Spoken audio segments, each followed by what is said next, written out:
어머니, 참 맛있어 보이네요. 그런데 어쩌죠? 애 못 낳는 불량품인 제가 먹기엔 이 음식이 너무 과분해서요. 정적이 흐르는 특급 호텔 연회장. 수백 명의 하객이 숨을 죽인 채 저를 바라보고 있었습니다. 제 앞에는 시어머니가 정성껏 차려준, 아니, 저를 모욕하기 위해 던져준 마지막 식사가 놓여 있었죠. 연수, 너 지금 미쳤니? 여기가 어디라고 난동이야. 시어머니의 날카로운 비명이 들리는 순간, 저는 단 한 번의 망설임도 없이 그 화려한 돌잔치 상을 엎어버렸습니다. 와장창. 비싼 사기 그릇이 바닥에 나뒹굴고 선홍빛 육회와 잔치 음식이 시어머니의 그 비싼 샤넬 투피스 위로 처참하게 튀어 올랐습니다. 사람들의 비명과 웅성거림 속에서 저는 비웃었습니다. 그리고 경악에 찬 눈으로 저를 보는 시어머니와 큰어머니를 향해 제 인생에서 가장 우아하고 잔인한 미소를 지어 보였죠. 어머니, 너무 기뻐하지 마세요. 오늘 돌잡은 저 아이. 어머니 조카 민준 씨 아들 아니거든요. 제 남편, 그러니까 어머니가 그렇게 금쪽같이 아끼는 승현 씨 아들이에요. 연회장이 순식간에 시신 안치실처럼 차갑게 얼어붙었습니다. 제 남편과 조카 며느리의 불륜, 그리고 족보에도 없는 아이. 그 추악한 진실에 핵폭탄을 던져놓고 저는 그 지옥 같은 집안을 빠져나왔습니다. 남들은 저를 1등 신부감이라 불렀습니다. 명문대 출신의 고상한 꽃집 주인. 하지만 그 껍데기 아래에서 제가 얼마나 처절하게 썩어갔는지, 그리고 제가 어떻게 그 집안의 씨를 말리고 족보를 불태웠는지, 이제 그 잔혹하고도 달콤했던 복수의 이야기를 시작해보려 합니다. 지금 저는 서울 종로의 작은 꽃집을 운영하고 있습니다. 아침마다 싱싱한 꽃들 사이에서 가위질을 하고 손님들께 꽃다발을 건네며 웃는 게 일상이지요.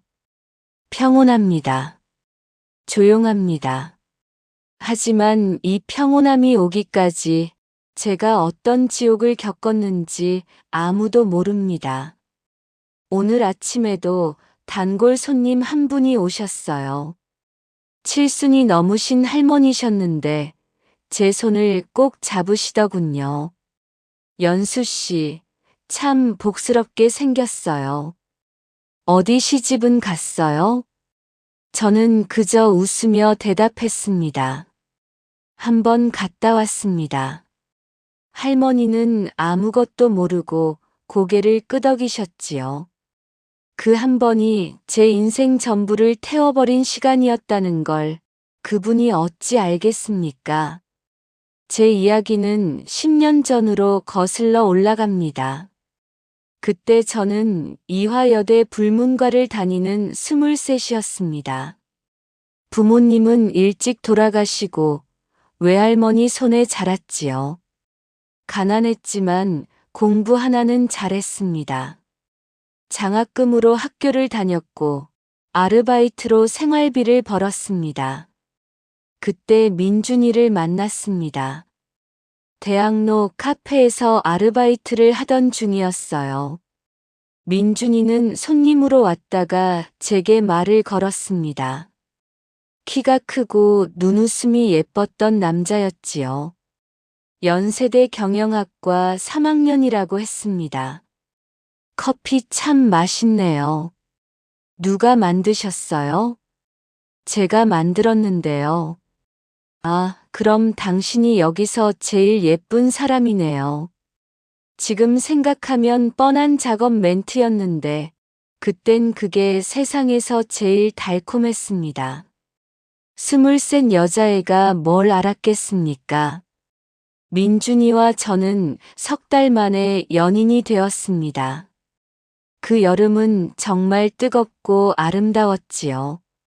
한강변을 걸으며 손을 잡고 남산타워에 자물쇠를 걸고 대학로 작은 극장에서 연극을 보았습니다.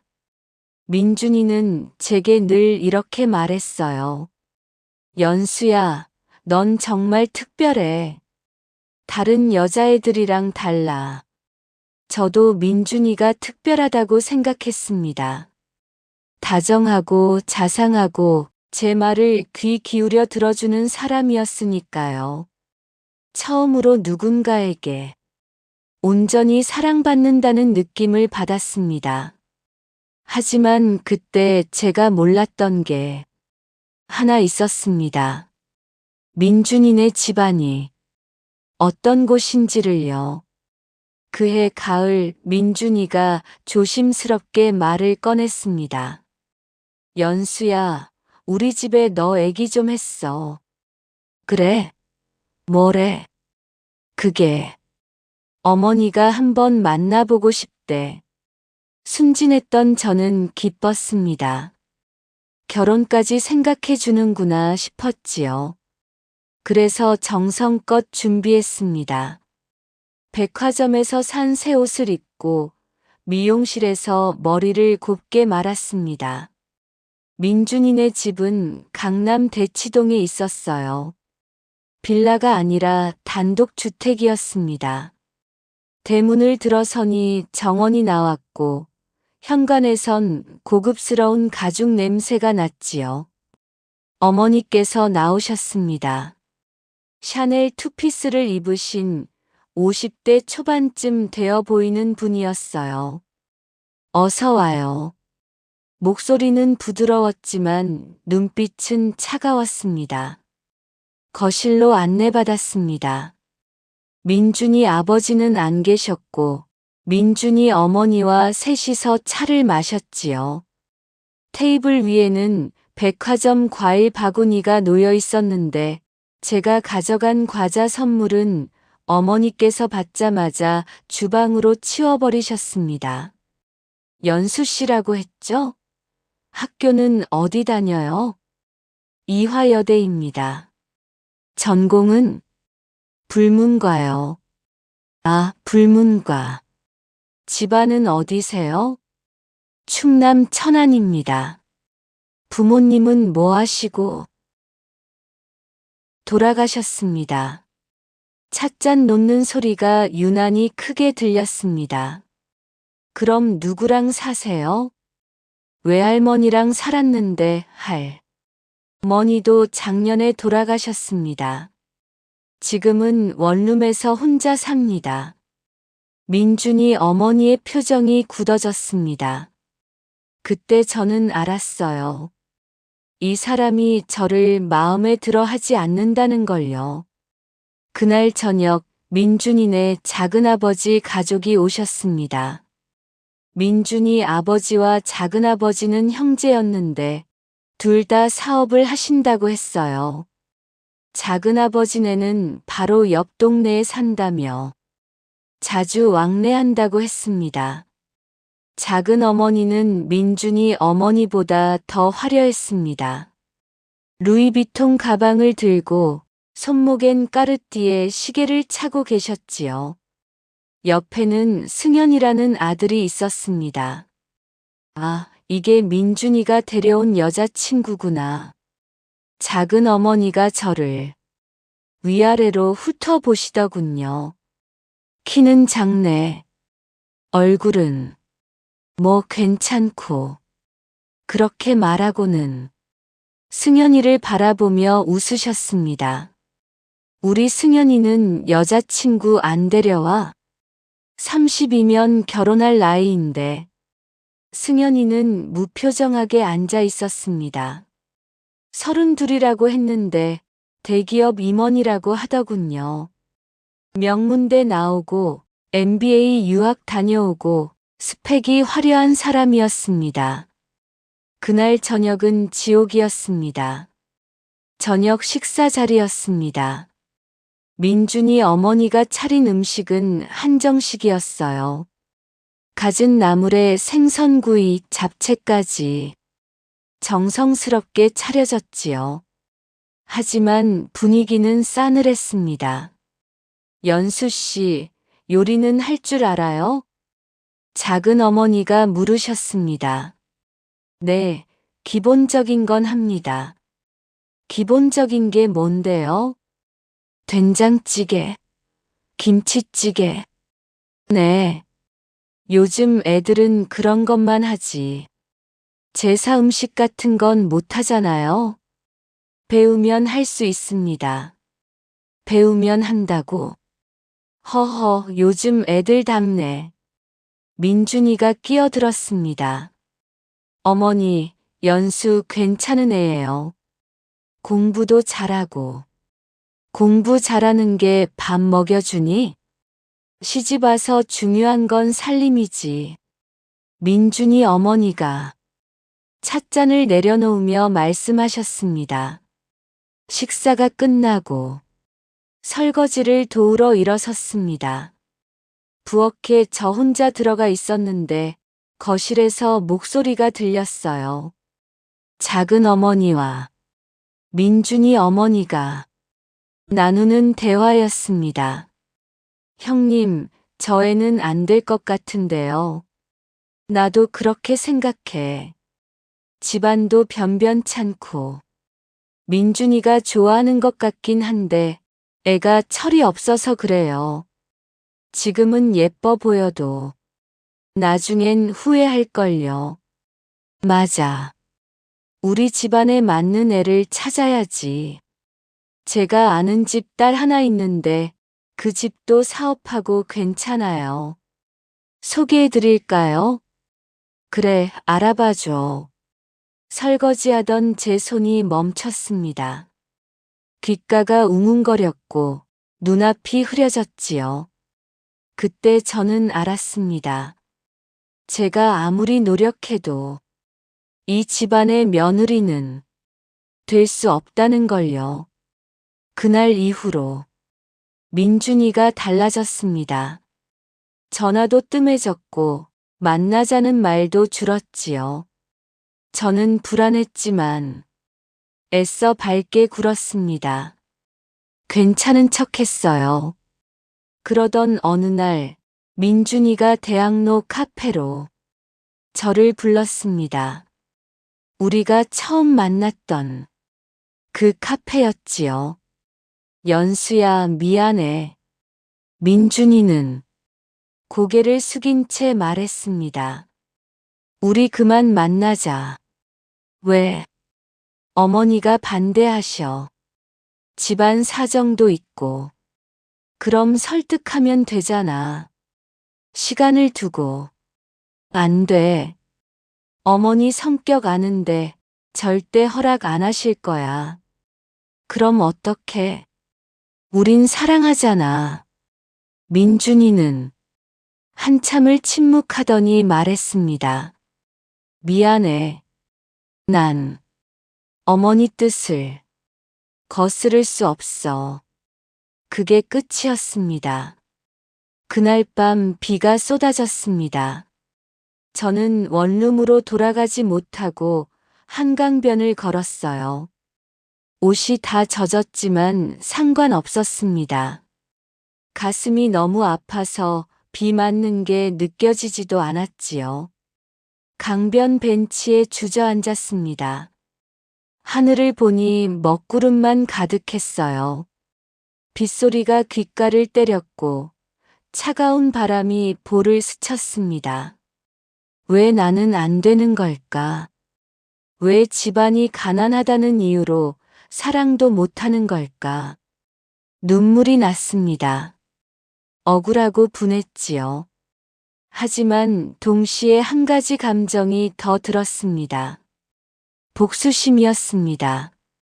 언젠가 저 집안을 무너뜨려야겠다. 나를 무시한 대가를 치르게 해야겠다. 그때부터 제 인생은 복수를 향해 달려가기 시작했습니다. 민준이와 헤어진 후 1년이 지났습니다. 저는 졸업하고 꽃집에 취직했어요. 신사동의 작은 부티크 플라워샵이었는데 부유한 동네였기에 고급 고객들이 많았지요. 어느 날 오후 가게 문이 열리며 한 남자가 들어왔습니다. 정장을 말끔하게 차려입은 30대 중반쯤 되어 보이는 남자였어요. 어서 오세요.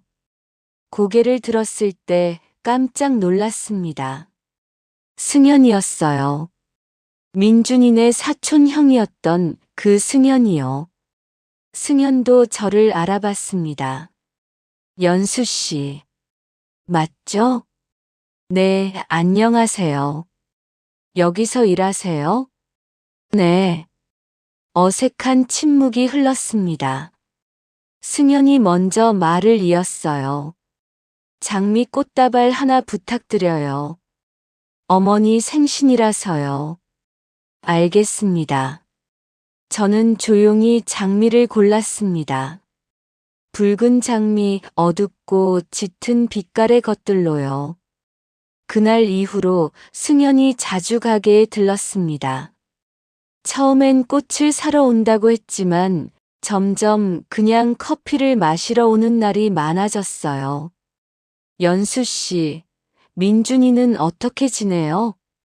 어느 날 승현이 물었습니다. 모르겠어요. 헤어진 지 1년 넘었습니다. 아, 그랬군요. 미안해요. 괜한 질문했네요. 괜찮습니다. 저도 그 일 알고 있어요. 어머니들이 반대하셨다는 거. 네. 미안합니다. 우리 집안이 좀 까다로워서요. 승현의 눈빛은 진심으로 미안해 보였습니다. 그때 저는 계획을 세웠어요. 승현을 이용하기로요. 이 사람을 내 편으로 만들어야겠다. 그리고 저 집안의 며느리 자리에 올라가야겠다. 그게 제 복수의 시작이었습니다. 저는 승현에게 천천히 다가갔습니다. 급하게 굴지 않았어요. 자연스럽게 우연을 가장해서요. 승현 씨, 혹시 커피 한 잔 하실래요? 제가 감사 인사드리고 싶어서요. 자주 들러주시잖아요. 아, 괜찮은데요. 아니에요. 제가 사고 싶어요. 그렇게 카페에 앉았습니다. 승현은 말수가 적은 사람이었어요. 하지만 들어주는 건 잘했지요. 승현 씨는 무슨 일 하세요? 오호그룹 계열사 기획실에서 일합니다. 대단하시네요. 뭐, 그냥 회사원이에요. 겸손하시네요. 승현이 처음으로 옅게 웃었습니다. 연수 씨는 꽃집 일이 좋으세요? 네, 좋아요. 꽃을 보고 있으면 마음이 편해져요. 민준이 생각은 안 나세요? 갑작스러운 질문이었습니다.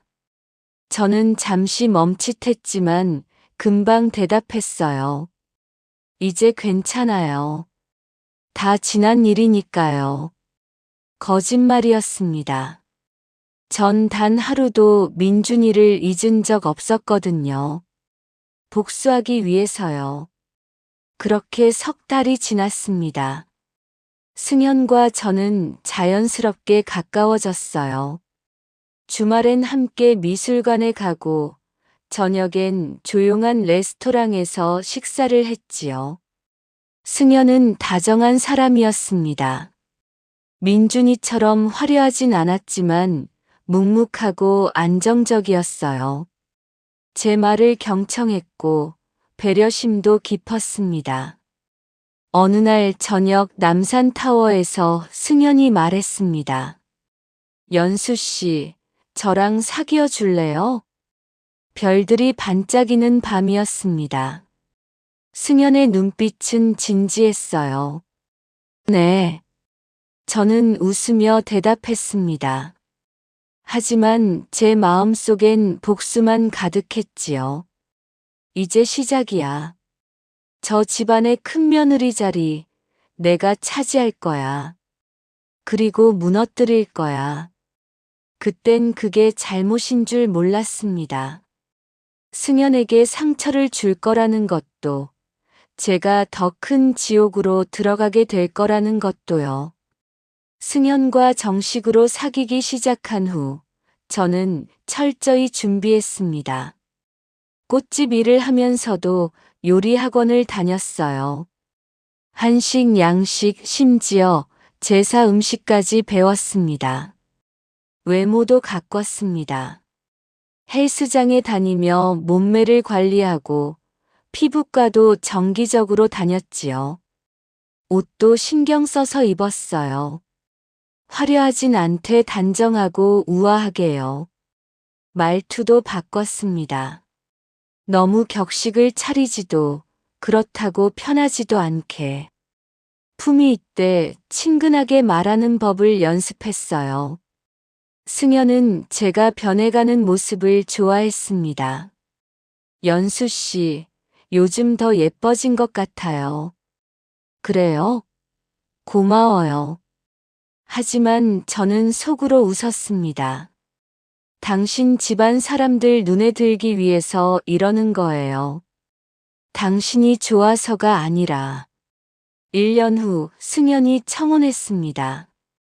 청혼은 제주도에서 이루어졌습니다. 바다가 보이는 레스토랑이었어요. 석양이 지는 시간, 승연이 무릎을 꿇었습니다. 연수 씨, 저와 결혼해 주시겠어요? 반지가 담긴 작은 상자를 열었습니다. 다이아몬드가 석양빛에 반짝였지요. 네, 좋아요.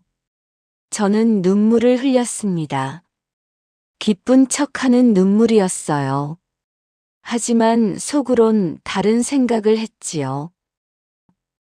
이제 저 집안에 들어간다. 며느리 자리 내 거야. 승연이 저를 꼭 안았습니다.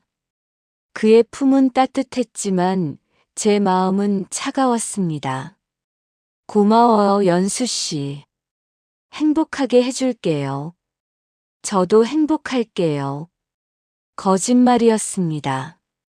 전 행복 따윈 바라지 않았거든요. 오직 복수만을요. 약혼 후 승연네 집을 방문했습니다. 승연네 집에는 승연의 큰어머니, 즉 민준의 어머니가 와 계셨어요. 1년 전 저의 시어머니가 될 뻔했던 승연 씨 어머니가 문을 열어주셨습니다. 예전처럼 샤넬 투피스를 입고 계셨어요. 어서 와요, 연수 씨. 목소리는 예전보다 부드러웠습니다. 하지만 눈빛은 여전히 저를 평가하고 있었지요. 거실에 들어서니 큰어머니, 나의 시어머니가 될 뻔했던 민준의 어머니가 계셨습니다. 예전보다 더 화려한 옷을 입고 루이비통 최신 가방을 들고 계셨어요. 아이고, 승연이 약혼녀구나. 어디서 많이 본 것 같은데? 큰어머니가 저를 빤히 쳐다보셨습니다. 예전에 민준이가 데려왔던 그 애 아니야? 시어머니의 표정이 굳어졌습니다. 맞네요. 그 애가 맞아. 거실의 공기가 얼어붙었습니다. 큰어머니가 자리에서 벌떡 일어났습니다. 동서, 이게 무슨 일이야? 민준이 전 여자친구를 승연이가 데려온다니. 나도 놀랐어. 승연이한테 물어봐야겠어. 승연이 침착하게 말했습니다. 어머니, 큰어머니, 그건 다 지난 일입니다. 저와 연수는 우연히 다시 만났고 서로 좋아하게 됐어요. 우연? 이게 우연이라고? 이건 노린 거잖아. 큰어머니의 목소리가 날카로워졌습니다. 얘가 민준이한테 차인 게 분해서 너한테 접근한 거 아니야? 복수하려고. 정확한 지적이었습니다. 하지만 저는 침착하게 대답했어요. 아닙니다. 저는 진심으로 승연 씨를 좋아합니다. 과거는 과거일 뿐이에요. 과거가 과거야? 우리 민준이 마음은 어떻고? 민준 씨는 이미 다른 분과 사귀고 계시지 않나요? 큰어머니의 얼굴이 붉어졌습니다. 그날은 결국 씁쓸하게 끝났습니다. 하지만 승연 씨는 저를 믿어줬어요. 시어머니는 중립을 지키는 듯 보였지만 저를 시험하기 시작했습니다. 연수 씨, 다음 주 일요일에 우리 집 제사가 있어요. 와서 도와줄 수 있어요? 네, 어머니. 기꺼이 도와드리겠습니다. 제사 준비는 곧했습니다. 새벽부터 나무를 묻히고 전을 부치고 밥을 지었어요. 시어머니는 하나하나 지적했습니다. 나물은 이렇게 하는 게 아니야. 다시 해. 저는 너무 두껍네. 얇게 부쳐야지. 밥이 질어. 물을 덜 넣어야지. 저는 참았습니다. 웃으며 고개를 숙이고 다시 했어요. 손은 부르텄고 허리는 아팠지만 내색하지 않았습니다. 큰어머니가 부엌 문틈으로 저를 지켜보고 있었어요. 흡족하지 않은 표정이었습니다. 드디어 결혼식 날이 왔습니다. 서울 시내 유명 호텔이었어요. 하객이 300명 넘게 왔고 화려한 꽃장식과 음악이 가득했지요. 웨딩드레스를 입고 거울을 봤습니다. 아름다웠어요. 하지만 거울 속 제 눈엔 미소가 아니라 차가운 결의가 담겨 있었습니다. 이제 시작이야. 저들의 며느리가 되는 거야. 식장에 들어서니 하객들의 박수가 터져 나왔습니다. 승연이 제단 앞에 서 있었어요. 단정한 턱시도를 입고 저를 바라보며 미소 짓고 있었지요. 버진로드를 걸으며 하객석을 훑어봤습니다. 민준이가 보였어요. 멀찍이 앉아 저를 바라보고 있었습니다. 그의 표정은 복잡했어요. 어때, 민준아? 내가 버린 나 이제 내 형수가 됐어. 속으로 비웃었습니다. 결혼 후 저희는 강남 아파트에 신혼집을 마련했습니다. 30평대 아파트였는데 시댁에서 전세금을 대주셨어요. 가구도 시어머니가 골라주셨지요. 연수야, 신혼집은 이렇게 꾸미는 거야. 너무 화려하지도 수수하지도 않게. 네, 어머니. 감사합니다. 승연은 좋은 남편이었습니다. 퇴근하면 집안일을 도왔고 주말엔 함께 장을 봤어요. 저를 아꼈고 사랑한다고 자주 말했습니다. 하지만 저는 그 사랑을 받을 자격이 없었어요. 제 마음속엔 오직 복수만 있었으니까요. 매주 일요일엔 시댁에 갔습니다. 시어머니를 도와 음식을 만들고 청소를 했어요. 큰어머니네 가족도 자주 왔습니다. 큰어머니는 여전히 저를 못마땅해 했어요. 연수야, 국이 좀 싱거운데? 아, 죄송합니다. 금방 간 맞출게요. 그래, 다음부턴 조심해. 저는 참았습니다. 웃으며 고개를 숙였어요. 결혼 1년 후 시어머니가 말씀하셨습니다.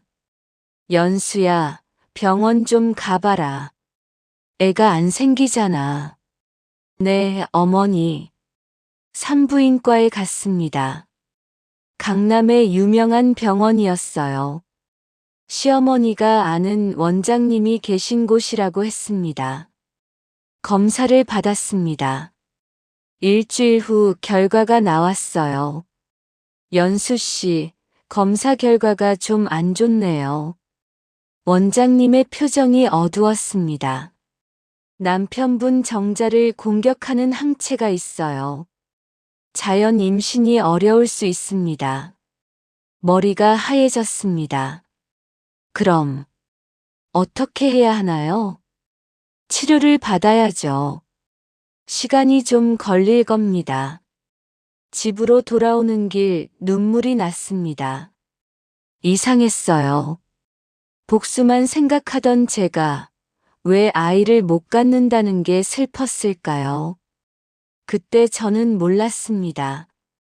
이게 시어머니와 큰어머니가 꾸민 거짓이라는 걸요. 시어머니는 제게 약을 건네기 시작했습니다. 연수야, 이거 먹어. 나님의 좋은 영양제야. 감사합니다, 어머니. 매일 아침 그 약을 먹었어요. 쓴맛이 났지만 참고 삼켰지요. 어머니가 주시는 약이니까요. 하지만 몸은 점점 이상해졌습니다. 생리가 불규칙해졌고 어지러움이 자주 왔어요. 어머니, 제가 요즘 몸이 안 좋아요. 그래? 병원 가봐야겠다. 다시 병원에 갔습니다. 같은 원장님이었어요. 연수 씨, 상태가 더 안 좋아졌네요. 호르몬 수치가 많이 떨어졌어요. 왜 그런 건가요? 스트레스 때문일 수도 있고. 원인이 복합적이에요. 집으로 돌아오는 길, 뭔가 이상하다는 생각이 들었습니다. 하지만 구체적으로 뭐가 잘못됐는지 알 수 없었어요. 나만 몰랐던 것 같습니다. 시어머니와 큰어머니가 짠 판을요. 어느 날 집 청소를 하다가 이상한 걸 발견했습니다. 침대 밑에 붉은 천으로 싼 무언가가 있었어요. 열어보니 부적이었습니다. 한자로 뭔가 쓰여 있었는데 제 이름이 보였어요. 이게 뭐지? 불길한 느낌이 들었습니다. 며칠 뒤 옷장 뒤에서도 또 하나를 발견했어요. 화장실 환풍구에서도요. 누가 이걸 숨겨놓은 거지? CCTV를 확인했습니다. 큰어머니였어요. 제가 외출한 사이 몰래 집에 들어와 부적을 숨겨놓은 거였습니다. 손이 떨렸습니다. 분노가 치밀었지만 아직 때가 아니었어요. 참아야 했습니다. 부적을 모두 모아 태워버렸습니다. 불꽃이 활활 타오르며 검은 재가 됐지요. 기다려. 때가 되면 너희 모두 대가를 치르게 해줄 거야. 결혼 2년 차, 제가 일하던 꽃집 근처에 이상한 소문이 돌기 시작했습니다. 저 집 며느리 과거에 남자가 많았대. 진짜? 깨끗해 보이는데. 겉만 그런 거래. 대학 때 난잡하게 살았대. 손님들이 수군거리는 소리가 들렸어요. 처음엔 무시했습니다. 하지만 점점 심해졌지요. 가게 앞에 익명의 쪽지가 붙기도 했어요. 이 꽃집 주인 조심하세요. 과거가 복잡한 여자입니다. 누가 이러는지 알 수 없었습니다. 아니, 알 것 같기도 했어요. 어느 날 꽃집 근처 카페에서 큰어머니를 봤습니다. 동네 아주머니들과 차를 마시며 뭔가 얘기하고 있었어요. 제 쪽을 힐끔 보더니 고개를 돌렸습니다. 저 사람이야. 소문을 퍼뜨리는 게. 가슴이 답답했습니다. 어느 일요일 시댁에서 가족 모임이 있었습니다. 다 함께 저녁을 먹는 자리였어요. 식사 중에 큰어머니의 며느리가 말했습니다. 어머니, 저 임신했어요. 3달 됐어요. 오, 정말? 축하해. 시어머니와 큰어머니가 환호했습니다. 박수가 터져 나왔지요. 저는 조용히 앉아 있었습니다. 축하한다고 말했지만 목소리가 떨렸어요. 식사 후 설거지를 하는데 시어머니가 부엌으로 들어오셨습니다. 연수야. 네, 어머니. 넌 언제 애 낳을 거야? 노력하고 있습니다. 노력? 2년이나 지났는데 노력만 해? 시어머니의 목소리가 차갑게 식었습니다. 우리 아들이 불쌍하잖아. 대를 이어야 하는데. 죄송합니다. 죄송하긴. 병원에서 뭐래? 내가 문제라며. 네. 그럼 어쩔 거야? 평생 이렇게 살 거야? 대답할 수 없었습니다. 얼마 후 시어머니가 승연의 전 여자친구를 집에 불렀습니다. 수진이라는 이름의 여자였어요. 예쁘고 날씬한 사람이었지요. 수진이가 아이들 가르치는 일을 한대. 우리 집에서 영어 과외 좀 시켜보려고. 시어머니가 말씀하셨습니다. 어머니, 저희 집엔 아이가 없는데요. 큰집 손주 가르치면 되지. 여기 자주 오잖아. 말도 안 되는 핑계였습니다. 하지만 거부할 수 없었어요. 수지는 일주일에 3번씩 집에 왔습니다.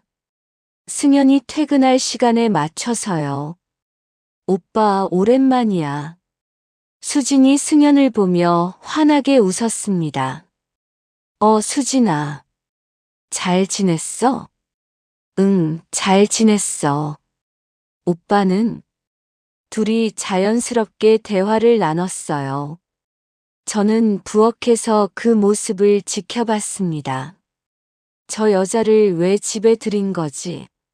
하지만 곧 알게 됐습니다.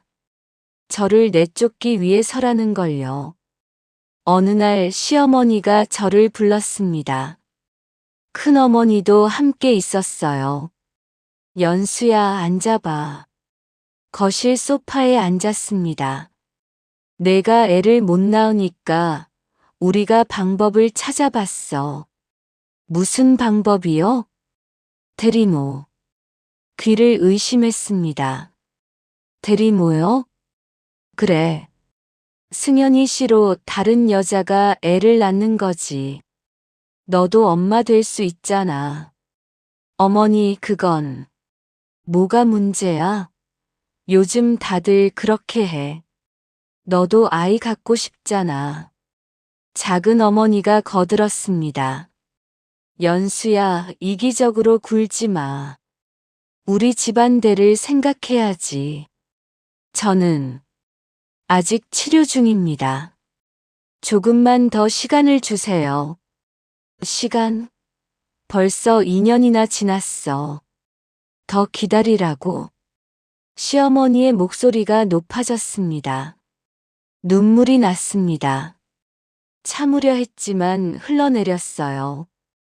그날 밤 승연에게 털어놨습니다. 여보, 어머니가 대리모 얘기를 꺼내셨어요. 승연의 표정이 굳었습니다. 뭐라고? 제가 애를 못 낳으니까 다른 방법을 찾으래요. 미안해, 연수야. 내가 어머니한테 말할게. 됐어요. 괜찮아요. 괜찮긴 뭐가 괜찮아. 이건 말도 안 돼.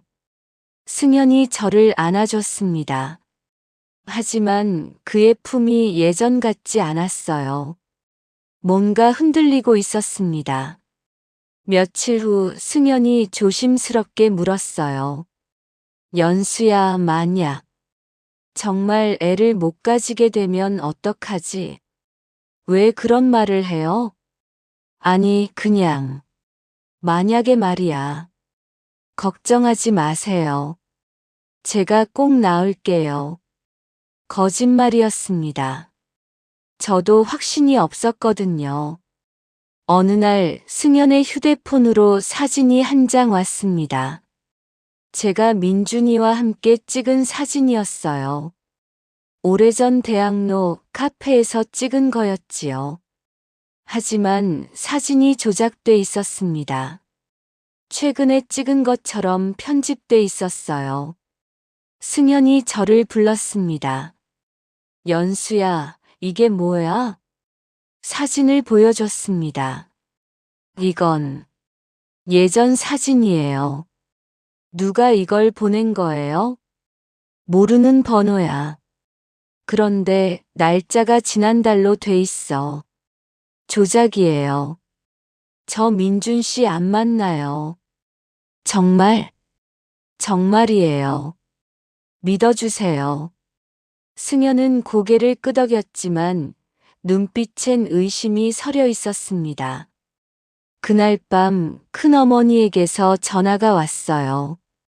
연수야, 민준이랑 만나지 마. 오해받을 짓 하지 말고. 역시 큰어머니가 보낸 거구나. 분노가 치밀었습니다. 그 후로 승현과의 관계가 삐걱거리기 시작했습니다. 대화가 줄었고 함께 있어도 어색했어요. 사실 승현은 제가 불임 판정을 받자마자 기다렸다는 듯이 얼굴을 바꿨습니다. 내가 아파서 어떡하냐며 저를 안아주던 그 따뜻한 팔은 이제 차갑게 밀어내거나 무관심한 방관으로 돌아왔죠. 어느 날 승연이 아주 늦은 시간에 들어왔습니다. 진한 술 냄새, 그리고 낯선 향수 냄새가 났어요. 어디 갔다 와요? 회식. 누구랑요? 회사 사람들. 피곤하니까 나중에 얘기해. 승연은 제 눈을 피하며 넥타이를 거칠게 풀었습니다. 셔츠 깃에 묻은 연한 화장품 자국이 제 눈을 찔렀어요. 수진 씨도 있었어요? 어머니가 당신 짝으로 점 찍은 그 여자 말이에요. 승연이 하려던 동작을 멈추고 멈칫했습니다. 하지만 미안해하는 기색은 전혀 없었죠. 오히려 귀찮다는 듯 헛웃음을 쳤습니다. 그래, 있었어. 어머니가 부르셨는데 내가 어떻게 거절해? 그리고 연수, 너 지금 내 상황에서 나한테 따질 처지야? 애도 못 낳아서 어머니 눈치 보게 만드는 건 너잖아. 나도 숨 쉴 구멍은 있어야지. 그의 입에서 나온 말은 비수보다 날카로웠습니다. 제가 아픈 게 자기 탓인 양 저를 하자 있는 물건 취급하며 자신의 외도를 정당화하고 있었죠. 더 소름 돋는 건 그가 수진뿐만 아니라 큰어머니의 며느리, 즉 자기 조카 며느리와도 묘한 눈빛을 주고받는 걸 제가 이미 알고 있었다는 겁니다. 그를 믿었던 제 자신이 가련해 웃음이 났습니다. 다정하고 묵묵한 줄 알았던 승연 역시 결국 그 오만하고 추악한 집안의 핏줄이었습니다. 겉은 번지르르한 엘리트지만 속은 썩어 문드러진 결국 그 집안 씨는 다 똑같았던 겁니다. 저는 어둠 속에서 그의 등을 바라보며 조용히 읊조렸습니다. 그래, 마음껏 즐겨. 그 씨가 이 집안을 어떻게 무너뜨리는지 똑똑히 보여줄 테니까. 큰어머니의 며느리가 아들을 낳았습니다.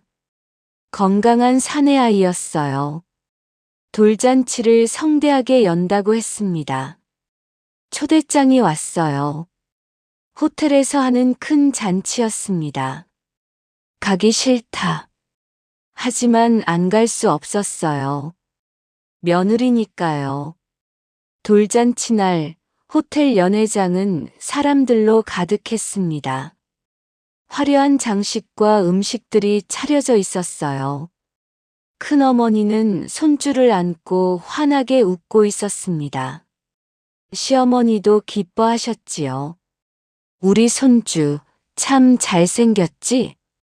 하객들에게 자랑하셨어요. 저는 구석에 앉아 그 모습을 지켜봤습니다. 가슴이 저렸어요.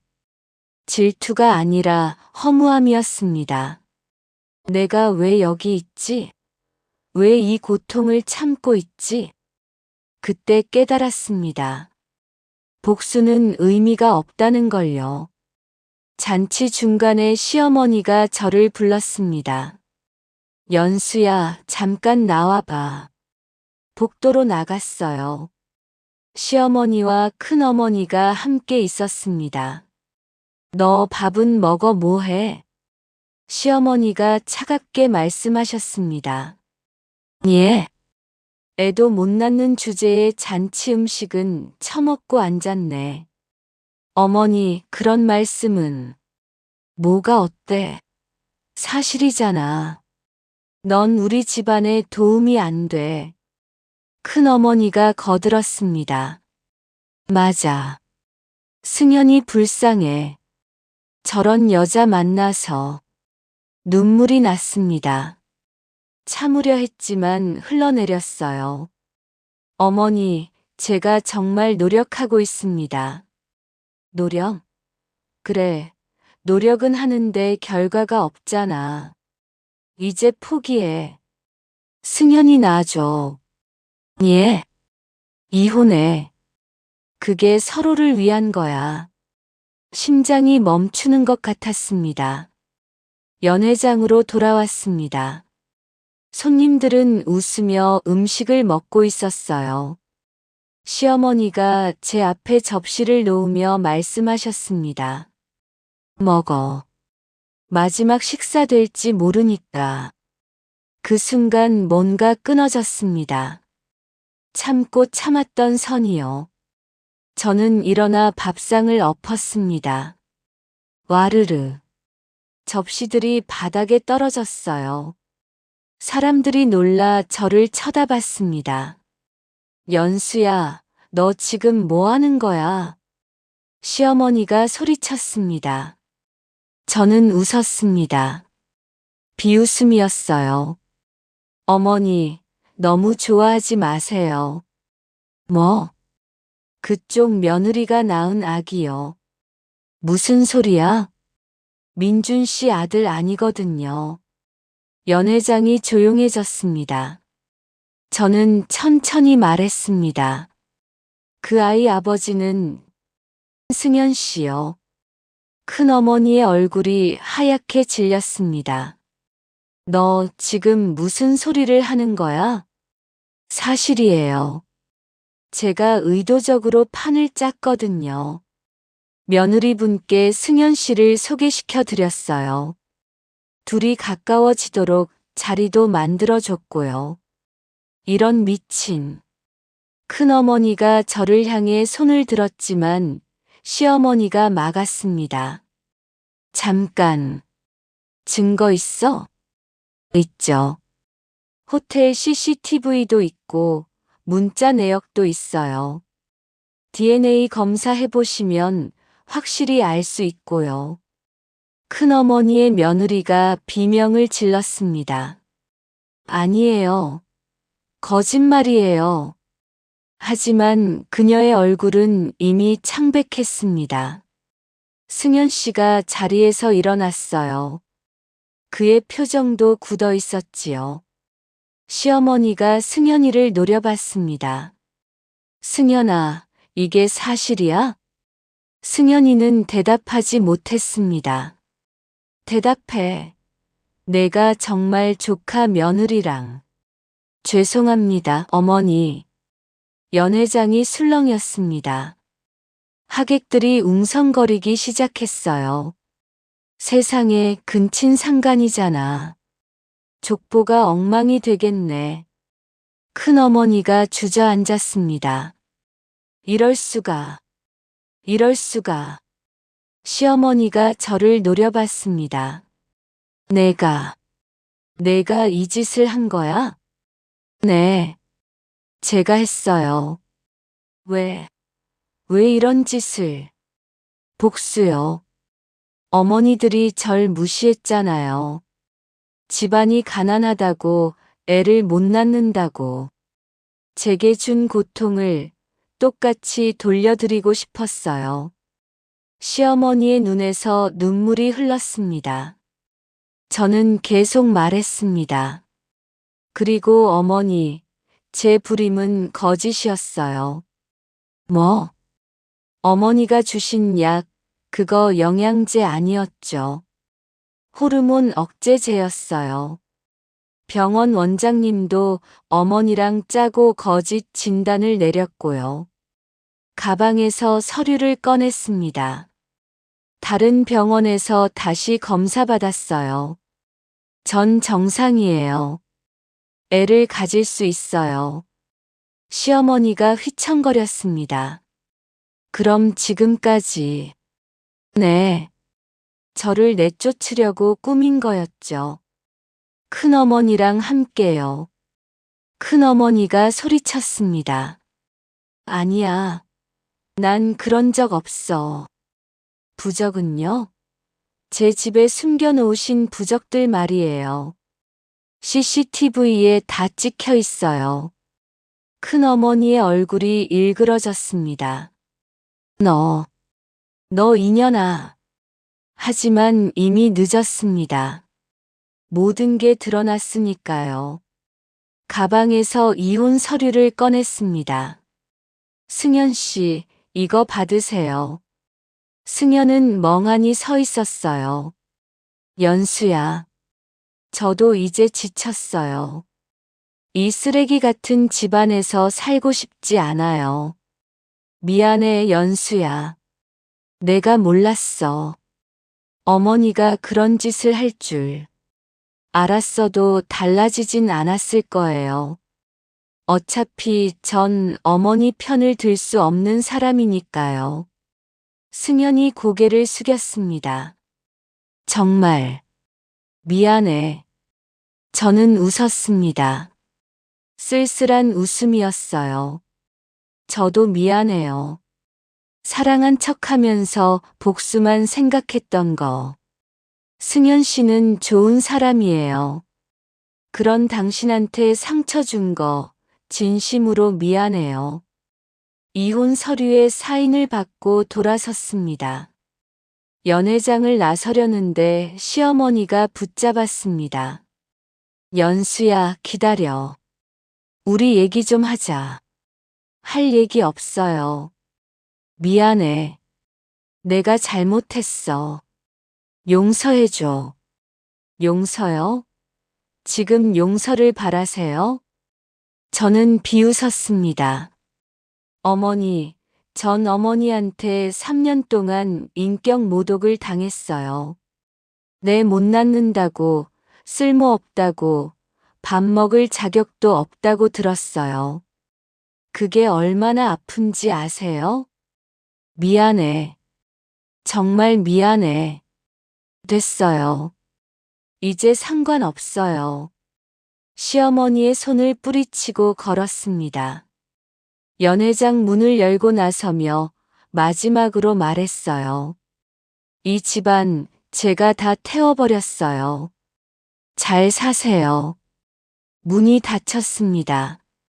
뒤에서 울음소리가 들렸지만 돌아보지 않았습니다. 그렇게 저는 그 집안에서 나왔습니다. 이혼은 한 달 만에 성립됐어요. 위자료도 받지 않았습니다. 그냥 깨끗하게 끝내고 싶었거든요. 지금은 종로에서 꽃집을 운영합니다. 작지만 제 가게예요. 아침마다 꽃물을 갈고 손님들께 웃으며 꽃다발을 건넵니다. 평온합니다. 조용합니다. 가끔 승연이 생각납니다. 좋은 사람이었어요. 하지만 전 그 사람을 사랑한 적이 없었습니다. 오직 복수만 생각했지요. 민준이도 생각납니다. 첫사랑이었던 그 사람. 지금은 아무 감정도 없어요. 그저 지나간 사람일 뿐입니다. 시어머니와 큰어머니는 어떻게 됐을까요? 들리는 소문으론 그 집안이 난리가 났다고 합니다. 족보가 엉망이 됐고 친척들 사이에 불화가 생겼다고 하더군요. 하지만 저는 상관없습니다. 그건 제 인생이 아니니까요. 오늘도 단골 손님 할머니가 오셨어요.